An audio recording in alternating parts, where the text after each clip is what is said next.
今日我會同你分享點樣可以成為一個持續穩定賺錢嘅交易員，一個清楚自己做緊咩，夜晚都冇得安樂嘅人。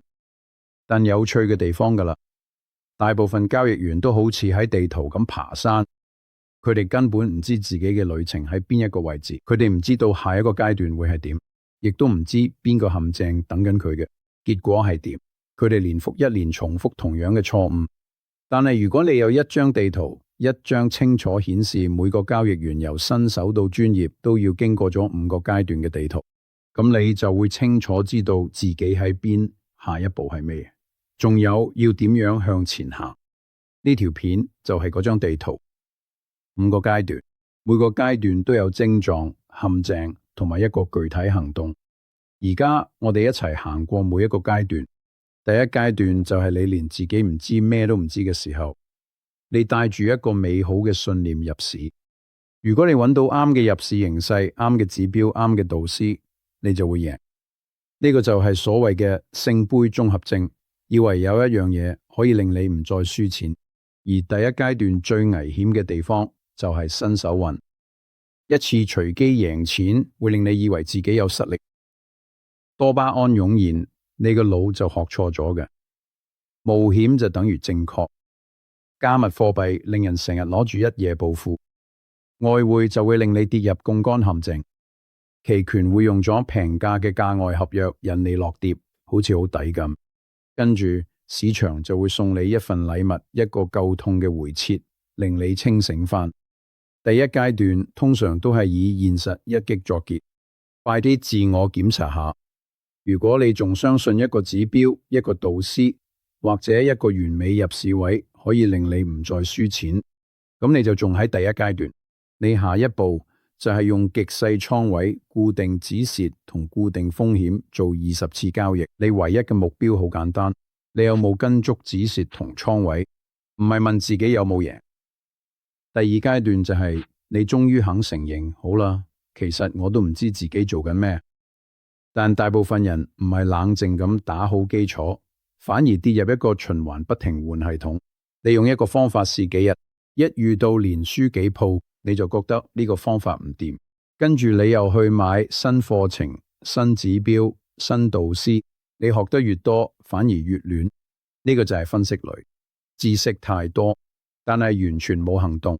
另一個陷阱就係靠大師或者信號。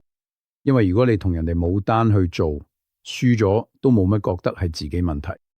第二階段都係你開始學風險管理，但係用錯方法嘅時候，你因為驚太早將止蝕推到保本位，又或者輸一鋪就報仇式交易，想贏返嚟。如果你而家喺第二階段，其實你唔係唔識嘅，你係冇一個系統。你下一步未來30日唔好再吸收新嘅。一個策略，一個時間框，一個交易時段，記錄執行上嘅錯誤，而唔係盈虧。而呢個系統正正就係第3階段會出現嘅嘢。第3階段就係阿下時刻。交易唔係預測遊戲，佢係一門管理機率嘅生意。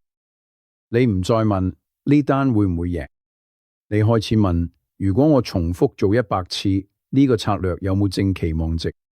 你會將自己嘅身份同結果分開。一單贏嘅交易唔代表你係天才，一單輸嘅交易都唔代表你咁用，佢只係一個數據點啫。第3階段就係你清楚定義自己優勢嘅時候，唔係靠感覺好唔好，係要有明確條件。一個好嘅計劃應該係如果就咁寫，如果 A、B、C 條件出現就入市，風險係 X， 止蝕喺呢度。目標喺嗰度，越清楚，情緒就越嚟空間發揮。如果要我哋一樣專業同業餘最大分別嘅嘢，唔係入市時機，而係風險管理。因為做交易，你唔會因為一單交易就玩完，你係因為一連串嘅交易先至死。輸咗50%，你要賺翻100% 先至翻到原本嗰個位。專業人士唔會俾自己跌入呢個深淵。一個簡單標準就係用資本百分比去計風險，每單交易風險介乎0.5%至2%，視乎你嘅風格。重點係要保持風險一貫，你要當止蝕係保險，唔係懲罰。你係俾少少錢換咗可以繼續留咗市場。第四階段就係你開始有穩定嘅成績，但係要做得啱，你都仲要努力，因為衝動仲會出現。有個奇怪但係真嘅現象，做交易開始覺得悶。專業人士靠慣性生活，開市前查下新聞日曆，標記重要價位。開市期間淨係當清單全部通過先至入市。收市之後要寫交易日誌。佢哋唔淨係記錄損益，仲會追蹤最大虧損同最大盈利，仲會標記情緒，驚、貪心、報復、信心。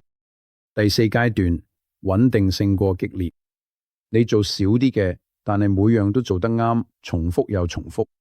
第四階段都仲有大佬戰，最大嘅大佬就係神模式。贏咗幾鋪之後，你就會加少少注碼，你又會放寬少少規則。跟住一個普通嘅反轉就攞咗。專業唔會死係因為唔識，專業會死係因為懶同過分自信。另一個陷阱就係表現焦慮。當個戶口越嚟越大，咁數字就會壓住你心理。解決方法都係一樣，風險百分比、清單、常規。第五階段係交易時，幾乎好似係一種本能反應，而唔係魯莽嘅、精細嘅。你能夠迅速理解語境、價格節奏、K 線速度、流動性、位置，因為你已經見過成千上萬次啦，所以你先至會有呢種感覺。心流並唔係一種神奇嘅飄飄然嘅感覺，呢個係一種喺正確嘅時間做正確嘅事，而唔係強求嘅狀態。而精湛嘅技藝會教會我哋呢一點。交易係一場能量管理遊戲，佢哋覺腦都冇晒，你就唔好交易。第五階段嘅巔峰就係識得幾時要收手，因為唔交易都係一個專業決定。同一個人，唔同市場，你學習嘅速度可以有好大變化。加密貨幣係24小時運作，會造成時間壓縮，你會更加頻密見到波動，所以學得快啲，但係燒盡都係真風險。外匯市場流動性好高，但通常都好嘈雜。如果你做短線，你就要學識忍受噪音。股票市場有清晰嘅交易時間，可以幫你重整思緒，但你都可以因為公司新聞同宏觀分析搞到自己資訊過載。實用建議，佢一個市場、一個時間框、一個交易時段，唔好一次過學晒所有嘅，快速回顧一下。第一階段係幻想，第二階段係絕望，第三階段係概率同風險，第四階段係例行公事同自律，第五階段係進入狀態，並且知道幾時該退讓。而家輪到你啦，你目前處於邊個階段？